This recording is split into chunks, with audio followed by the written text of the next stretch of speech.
Welcome back to The Good Talk, the show where we discuss what's hot, what's grot, and everything between in the wide world of Warhammer. Really excited to be here today talking about the Space Marine detachments. We've had a little bit of reveals from Warhammer community, and we're going to discuss what that might mean for the future of Space Marines. I'm joined today, of course, by the amazing Brian. How you doing? Good, man. How are you? I am great. Good.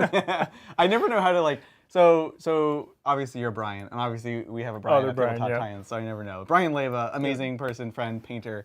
How you doing? I am great, thank you.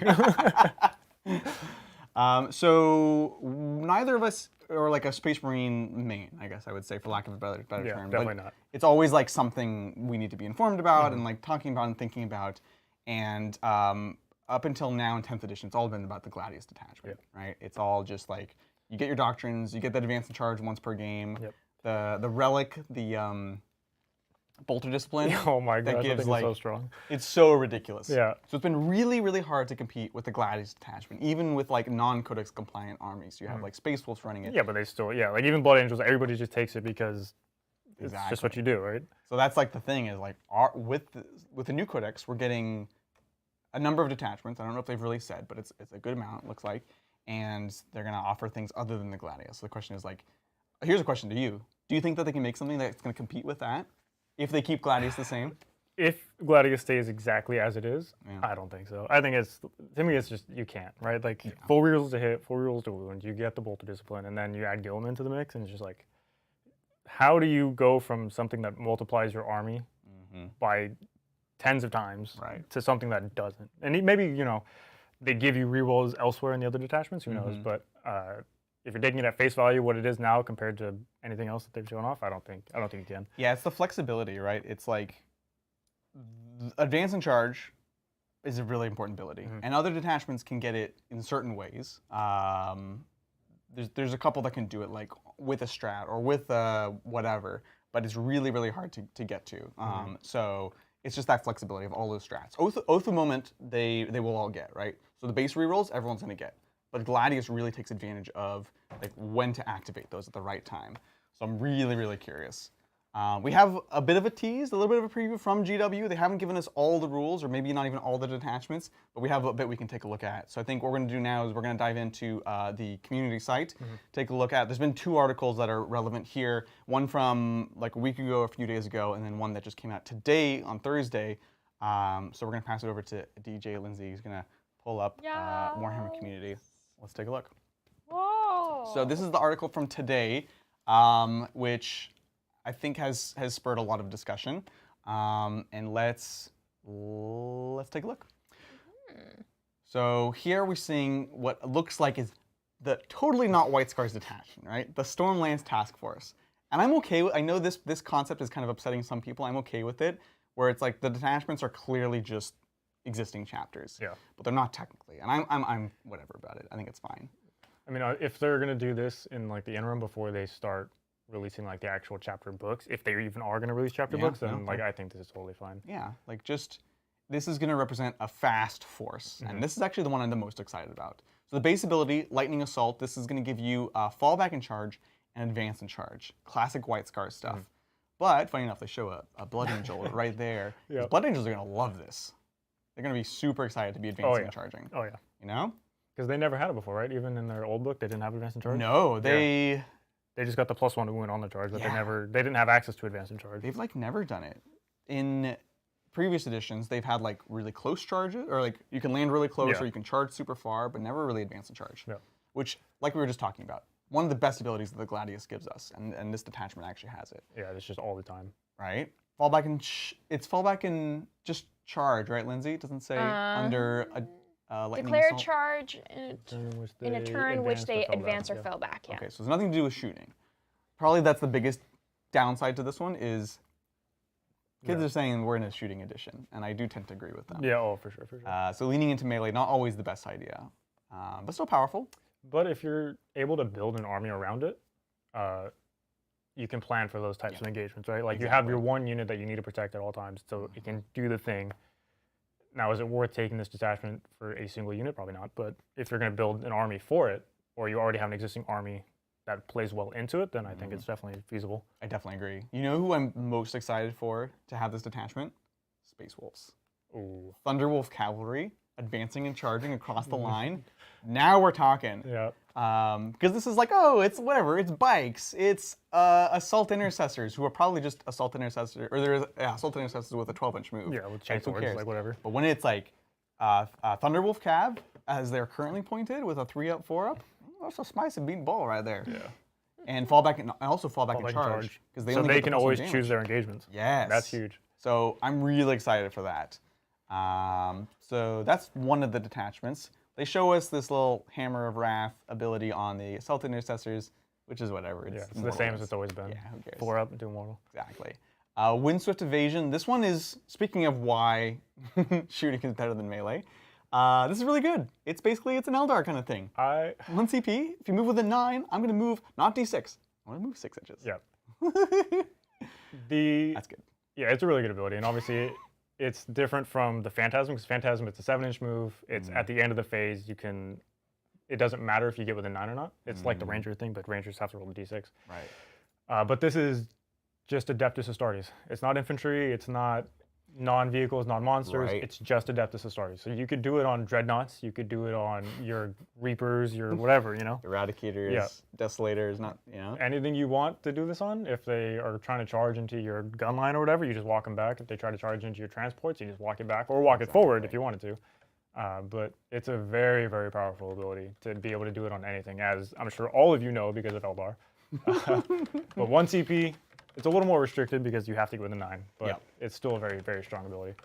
And this is basically a pure upgrade from the Gladius. There is a move D6 in Gladius, move flat 6 only when you're in the tactical doctrine. So again, this is now a case where we have a strat that's pretty much flat better, and it does apply more broadly. It applies to shooting units. So I think now we're starting to be like, okay, if there's strats like this in this detachment, suddenly it becomes more than just like a melee detachment, and that's really, really compelling. So another reason I'm excited about this one. So that's the Lightning Strike Force.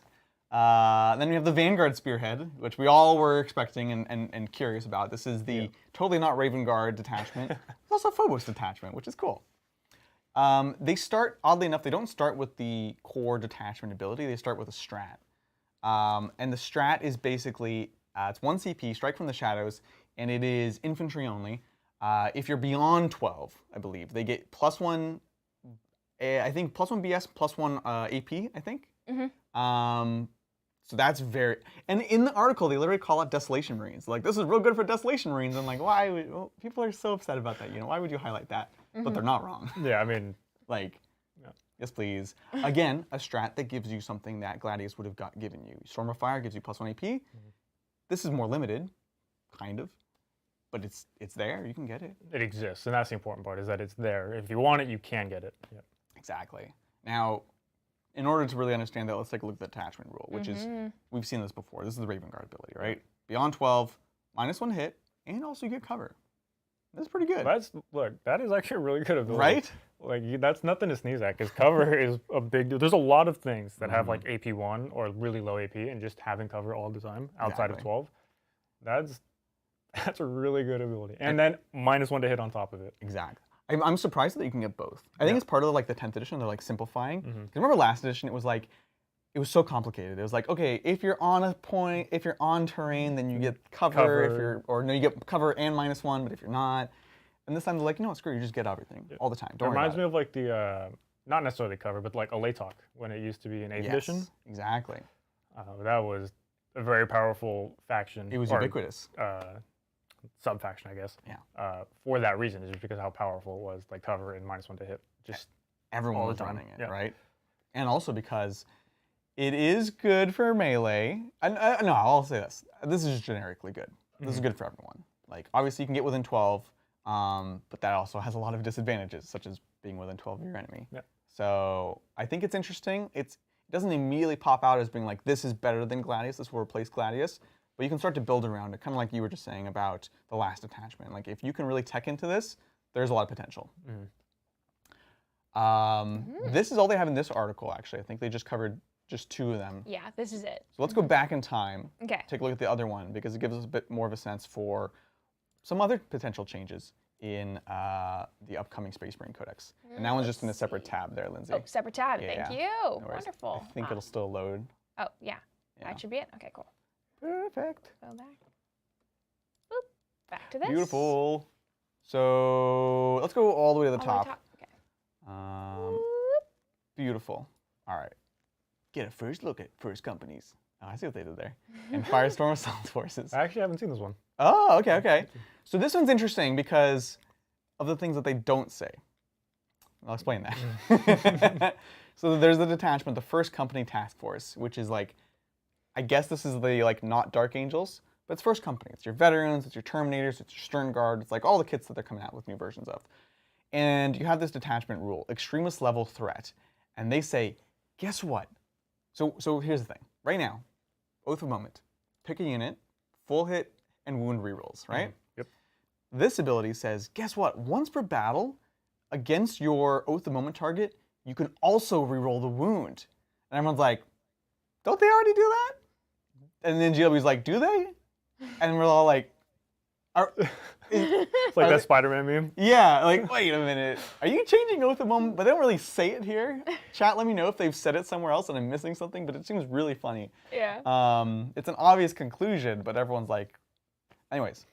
So if that's true, if Oath of the Moment is not reroll wounds, maybe it's reroll one wound or reroll ones or whatever. No. So this lets you for one turn activate that old ability. I don't know. I think when you have once per game ability, it's got to be real strong. It has to be. It has to be worth the once per game, like the tax, not the tax, but like the Yeah. what you lose out for taking this thing. It has to be worth it. If you're not taking advance and charge, if you're not taking -1 hit beyond 12, this better be amazing. Like Custodes had abilities previously to win the game with once per game abilities. 4 up Film Panel and Wardens. That's a once per game ability that wins games. Yeah. So chat is saying Yeah. that they actually say the differences in the first paragraph. Oh, okay, cool. The Oath of Moment rule is changing. You still select 1 unit each turn to be your target, but now you only re-roll hit rolls against them instead of hits and wounds. Okay, perfect. Okay, so they do say it. Yes. Good. Okay, cool. So, what they said, what was that about the wounds? You only re-roll hit rolls against them instead of hits and wounds. Right, okay, so it's no wound rerolls normally. This gives it back for 1 turn. Which I think that's still incredibly strong. Like keeping the reroll hits and then only a once per game of wounds, I think is still comparable or comparable to the other detachments. Like there still is a reason to take it, obviously. And there's, I think, a reason also to take the other detachments. I don't think there's one that's maybe better than the other at this point. Which is great. Yeah. Yeah, exactly. And I know some people are like, oh, Space Marines, they're not killing it. They're taking away Oath of Moment. You're not wrong, but also there's just a big problem in rerolling all failed wounds. It makes your weapons not matter. Like you can use any kind of weapon to kill any type of thing, and that's not what they want for 10th edition. So I think like they are basically admitting that it was a mistake. They shouldn't have done it, and then they're fixing it. So it does suck for Space Marines in that regard, but it's better overall for the game. I think though you could have seen it coming, right? Yeah. Like it was. Yeah. That's what with the Gene Stealers, they lost their full rerolls to wound, and that was the writing on the wall. That's what we even did a short trying to say that, and people are like, who cares, Gene Stealers, whatever. But it's like, no, this means they will change. They'll fundamentally change units. Which they set the precedent, and now they're just going to carry on with the rest of the armies. Yeah. So we get that. Did they say anything else? Resolve. Yeah, there's just this. It immediately goes into this. Right. So this one's interesting. This is an enhancement. That gives a feel no pain, and you're reading it and you're like, okay, whenever you look at an enhancement in 10th edition, you see, okay, this is an ability that affects just the bearer. Is there a subsection that says this bearer's a unit? Exactly. Yeah. This one doesn't actually. I don't think. That does say in the Once per models game? in the bearer's. Oh no. Yeah. Yeah. So if it does until the end of the phase, models in the bearer's unit. Yes. And it's once per game ability. I believe. Bearer. Once per battle, yeah. Right. So that's interesting. It's a 5-up feel no pain? Yeah, so they get a 5-up feel no pain, and once per game, their unit gets the 5-up feel no pain again. And that's interesting because Black Templars can permanently give a unit a 5-up feel no pain. So I like this because it's not just flat better. You know, that's the problem with Gladius, is it's like, why are you gonna run any other detachment? Yep. So it's actually, for me, a good thing that I was concerned when you start reading through it and you're like, oh my gosh, this is just going to replace the Black Templars one, but it doesn't. So I like that. Similar but different. Exactly. And then Legendary Fortitude, 1 CP, I can't read that. In your opponent's charge phase, Oh, One Adeptus Astartes. there's -1 damage. Yes. That's real good. Oh, that's so good. And it can target any Astartes infantry, it looks like? Or it has very specific target- units. Terminators. Yeah, Terminators, Blade Guard, Stern Guard, Veteran Guard, from your army Right. within engagement range, yeah. So one thing that they haven't really clarified, and again, maybe chat let us know if it's somewhere else.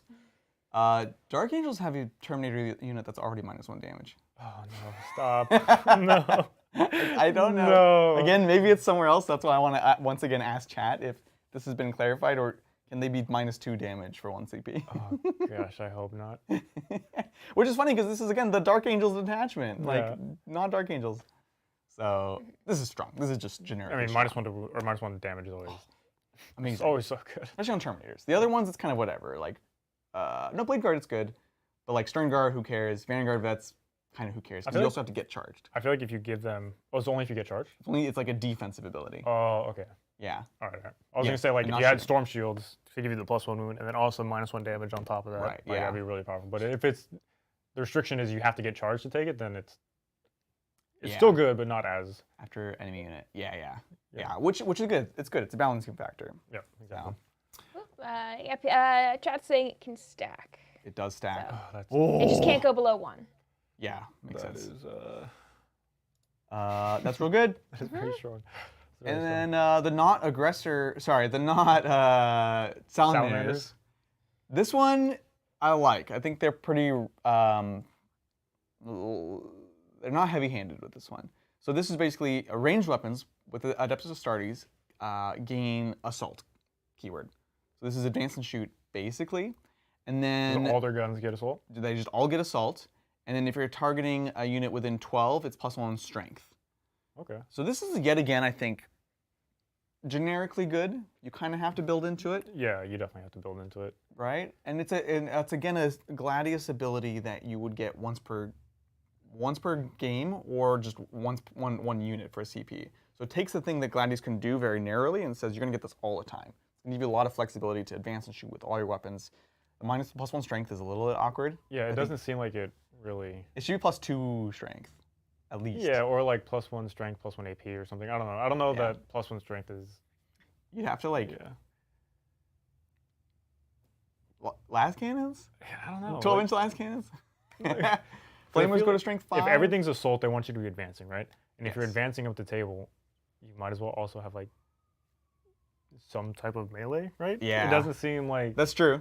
That's true. if you're going to be aggressive and pushing on the table, you're going to be on the objectives. You want to defend the objectives. At least in my opinion, you'd want some type of like. I don't even know, but They could. So one thing to think about, I think, is like when we look at these detachments, it's the overall package. So it's like the core detachment rule, it's the enhancements, it's the stratagems. Did they say anything else about this detachment, or is it just this? If you scroll down a bit. No, then it starts going into. is that part of the War Tempered Artifice? I think it is, Okay. but it doesn't give us much. It's basically No. plus Add 3 to- strength. Yeah. And they say you can make your power swords be like power fists, and you're like, okay, or you can just take a power fist. Like, it's cute at best. Yeah. But it doesn't solve your very valid concern, which is like, is this broad enough to like, replace Gladius? Because I think it makes weirdly the armies very fast now. Mm-hmm. Because you have assault weapons, it's very fast and it can do action. So it's really good at playing the mission all of a sudden. So now you're less concerned with killing things. At least in my opinion, you're more concerned about like I can advance and still get my investigate signals. I can still area it, well, not area it now, but like deploy tall homers or whatever. You have a lot more flexibility with the gameplay, like mission play, as opposed to trying to just table your opponents, which I feel like a lot of Space Marines, especially Gladius, is just focus on like I'm gonna kill you and I'll score after kind of thing. Because if I can neuter your ability to score, then I will just naturally score higher than you. Exactly. But this is a little bit different, where it's like I'm gonna try to score higher and focus less on like the damage aspect of it. I'm really glad you mentioned that because it's an easy thing to miss. It's like, oh, I can shoot better, but it's like, no, you can just action better too, which is huge. That's everything right now. So it's interesting. It's a bit dubious if it's going to be able to stand up to Gladius, but there's some really cool concepts, and I think we need to see the rest of the detachment. So excited for that when that eventually comes. Next up we have the Gladius Task Force, hey! And they just show us Armor of Contempt. It's still there, it's still amazing, it's still 1 CP, it's the same. So cool. That's great. It's a weird thing to show off. Yeah. Like you want to show off something new or different, right? Yeah, I would have thought like changes, like this is where, I don't know. Yeah, like I this don't is know. what it was, this is what it is now, or what it will be rather. Yeah, and this is kind of like the marquee like Space Marine Yeah. strat, so it's amazing. And I think it's fine they keep it. I think Space Marines should be tough. So. They're the poster boys for a reason. Exactly. So we've said a lot of words. The ultimate question is, do we think there's something that could replace Gladius? What do we feel about the future of Gladius? They actually didn't say much about Gladius itself, so there is, of course, a chance that that could change. But like as it stands, we think. What do we think? I think it just gives you more options, right? And anytime you have more options, it's generally better because it fits a wider variety of players as opposed to being shoehorned into something where it's like, well, I play this because that's how the army has to play now, as opposed to like, I play this because I like it or because it suits my playstyle. And anytime you have more options for more players is generally better. So as far as like replacing Gladius, I don't know. I think it's still too soon to tell. But, Right. And I agree. I think it's also gonna be very much like a by case basis, which is what we want. Like you're saying, we don't want like this is just the best option, which is where Gladius has been for many of the Space Marine factions. So even if it means, again, as Space Wolves, hopefully they get a better thing than Sons of Rust, but at least now it's like, oh, you also have this like Lightning Force assault detachment, or same with Blood Angels or whatever. It's like these are just more options for you to play with, and it's less kind of shoehorning you down one path, which is great. So I'm excited for it. I'm excited to see that they're also willing to tone back rules, despite public opinion, because it's not always correct. Yeah, and it's healthier for the game if they're willing to like admit that they did something wrong or incorrect, or like they push something too far either direction, and that they can correct it without too much backlash, I guess. Yeah, but exactly. I think that's a very important thing for them, just as a company and a game. From the gameplay stance, being able to like fix things as they go is a really big deal. So important. And like it's such a far cry from where it was in like 7th edition, oh or like my God, 6th edition or something. You know, right? it's like, well, I had the same Sisters Codex for 8 years or whatever. Gosh, yeah, and that's what it is, and you just kind of live with it. Yeah, you become very painfully familiar with it. Cool. Well, that's Space Marines. That's what's coming up soon, hopefully. And now we can open it up. We do have some questions from our game that we just played. If you have any other questions, now is the time to answer before we log off on that evening. I just want to point out, because people in chat are saying, the video that's attached to, I think that first one, the earlier one, goes a bit more into some of the detachments. Oh, cool. So people should check that out if yeah, they want to find out definitely more. check it out. Awesome. Don't skip the video. Okay, so we do have a few questions, and we do have one that came in during this stream. But first, I just want to thank Kraken Shells for gifting 5 memberships. Thank you so much, Kraken Shells. Okay. Yeah. Thank you so much. And now let's dive into the questions. So this one is from Badaxe45. Thank you so much, Badaxe. And Badaxe says, the Badaxe says, hey Adrian, thoughts on this list? Moz, WB with FML, 10 knob plus truck, 2x10 boy with truck, 10 boy in Gork, 3x5 Storm Boys, 11 Grots, 2x3 SHB with knob, 1 HWKC, Mech Lone Weird Boy for objective, thinking of going fixed Homer and Cleanse. Oh, okay. Man, these acronyms. This is dope. I know, right? What is the HWKC? HW, not one knob with head Wappa's Kill Choppa. Choppa. There you go. Yeah, The FML is the one I'm trying to think of. That's the FML. Follow me, lads. Sure. I was not where I was going at all, but all right, let's do it. That's Weird Boy with Follow Me, lads. Weird, but I guess he's leading 10 boys. Like he's got 10 boys. That's all he can join, right? Is 10 boys? Yeah. You can teleport them. I don't know that Follow Me, lads on 10 boys is. Yeah. Oh, you put the I see. Can you put it in the knobs? No. I don't think you'd want to because knobs go in the truck. 2x10 boy with truck. 10 boy in Gork. Is it just flexible? Yeah, I'm curious. Mech Alone. Oh, it's Mech Alone with Weird Boy. Oh, I see. Okay, gotcha. This is cool. I like a lot of what's going on here. I get nervous, so for fixed, I get nervous about cleanse because it's one of those secondaries that looks feasible, doable, but it leaves a lot to your opponent to kind of decide how easy they want to make it. I think homers is interesting. I think the 3 fix I would look for is homers, behind enemy lines, engage on all fronts. And those are ones that you can put more in your control. So I would just be wary about the cleanse. Behind is still very interesting for orcs, especially with the kind of list that you have here. Just playing very aggressively. So that's the biggest caveat, I would say. I like knobs a lot. I didn't have knobs today. I cut them for the flash kits, but it's a hard decision because the knobs are basically like a delete button. Like you send them in and they'll just kill anything. Yeah, but then you have to give them a war boss too, though. So now you're increasing the points. Exactly. And then now they want follow me lads or some other. I mean, probably follow me lads, right, for the extra move. Yeah, that's usually the way to go. Yep. So that's something to keep in mind. Squig hogs are just amazing. Knob with the Squig hogs are so tough. They're just awesome. T7. And you can run them however you want. You can run them min squads. You can run them max squads. They're both good. Yep. I like the knobs. I like it less with a 3-man than a 6 because obviously it's easier to kind of just dig out and get less value. But you do have the head wappa. So I would assume you're kind of just playing them as a missile. It's like get in there, throw those dev wounds on something. Yeah, that's some thoughts. Appreciate it. Thank you.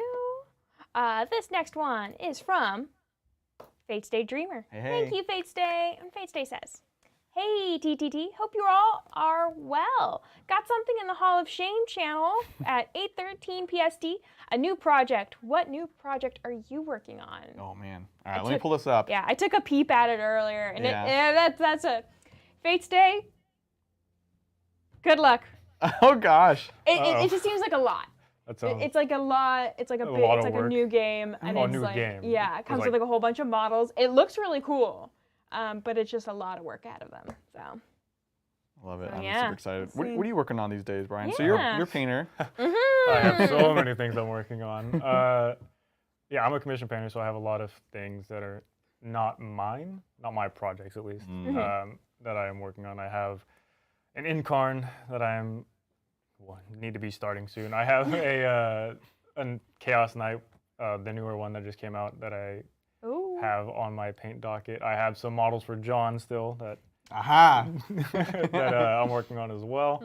For myself, I have any Eldar stuff that's not painted, which is like the extra aspect warriors that will never get played this edition, which is why they're not painted. I have a bunch of orcs that I'll never finish. Yeah, you started orcs recently. I did, yeah. I have a couple of them that are painted. Like, by a couple, I mean literally 2 that are painted. I love because like you're really, really busy. Like you're not a slow painter, but you're painting commissions. Yeah. And then you're like, I'm gonna start orcs, and you're like, I will never finish. Literally never. So at this point, it's like, when I started the orcs, it was because I had like a ton of store credit from tournaments and stuff. And so I was like, oh, I'm not going to spend anything. And then eventually, of course, I spent way too much on them, even with the store credit that I spent. Of course. And so I was like, Eldar are really, nobody enjoys playing Eldar, like against Eldar. And like even at the time when I had started the orcs, it was like right at the start of the edition, I was like, I don't enjoy playing with my Eldar, which is a problem. Yeah. If you don't like playing with your army, it's probably just don't play, right? Yeah. It was like, oh, I'll play orcs and I'll just play casually and whatever, and I'll work on them as I have time.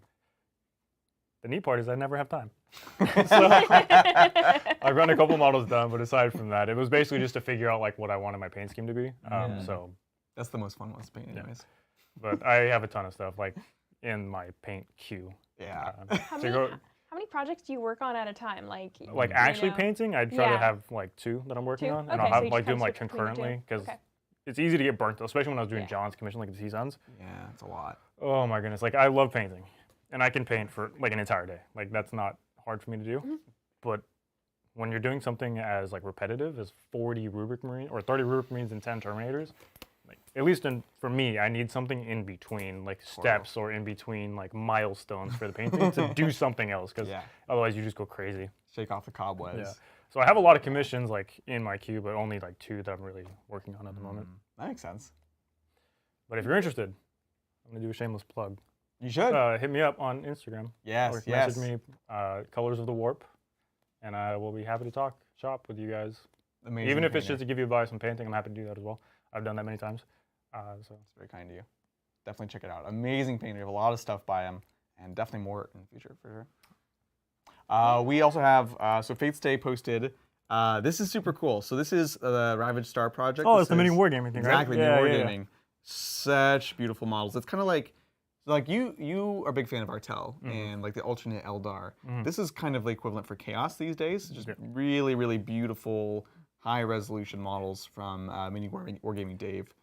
My favorite part about these models is the bases. And I The know that's like bases a are weird beautiful. thing to like really enjoy, but You weirdo. I genuinely hate basing models because to me that's part of like the building phase. You know what I mean? Like unless you're doing it after you're done painting or whatever. But like I do the basing before I like actually paint. So to me that's building, and I hate building models.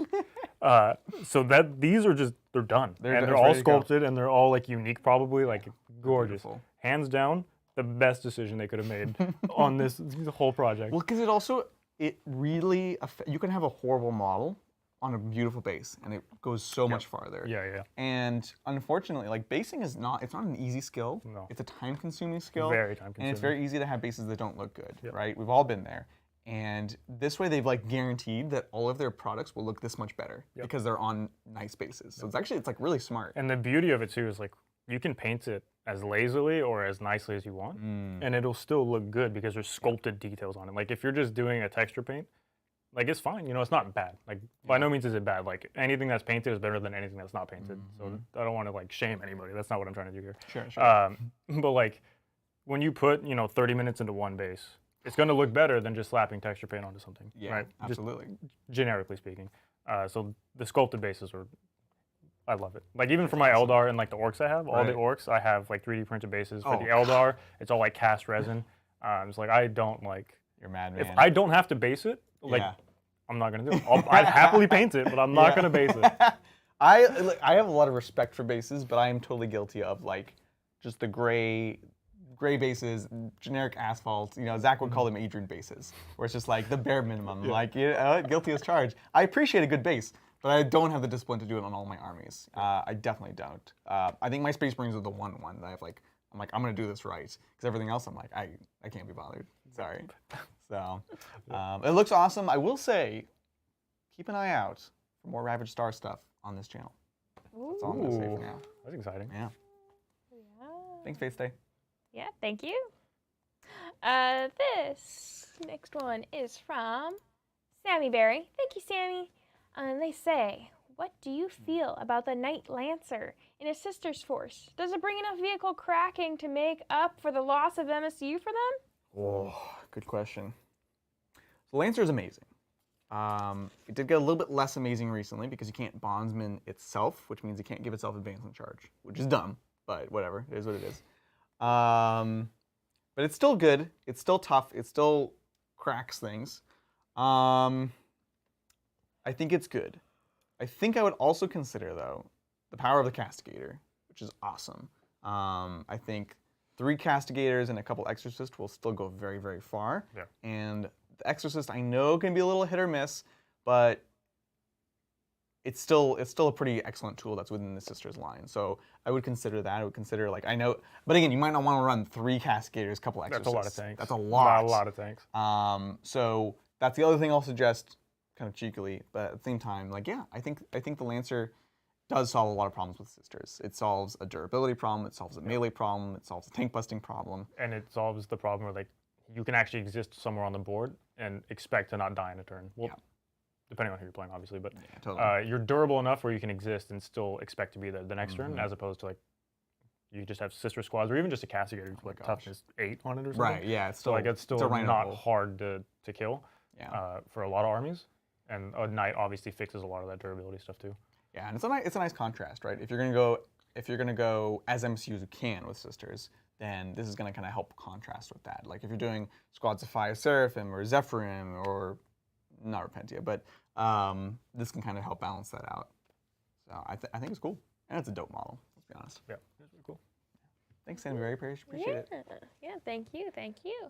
And with that, that's all we got. That's We all done she did wrote. it. Yeah. This was a nice evening, Brian. Thanks for It coming was down. a great evening. I had a great time. We really appreciate you coming on, chatting Warhammer, playing some Warhammer. If you haven't seen our game that we played on this same day, it was Eldar versus Orcs, super fun. There was a lot of dramatic moments. Very. So, it was very dramatic for sure. Yeah. Without spoiling it, definitely check it out.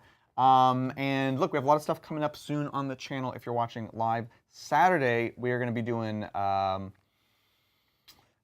Nick is going to come on the channel playing a very different Chaos Demons list than we've ever run before. Again, we're all kind of working through the balance data slate changes. And so this is going to be his iteration on Chaos Demons.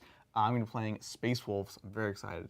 It is going to be Gladius. You monster. This is so I've resisted. I have played no Gladius other than like main chapter armies. So this time I'm like, okay, I'm gonna try it because I want to advance in charge Dip your on my toes in? Thunderwolf guy. Yeah, I Just mean, a little taste, okay? So that's gonna be Saturday. It's gonna be a ton of fun. So definitely check in on that, and also check out Brian Leva on Instagram, Colors of the Warp. Amazing work, and definitely open for commissions. Yep. Wonderful. Well, thank you all so much for hanging out with us. We'll catch you next time on the tabletop. Bye.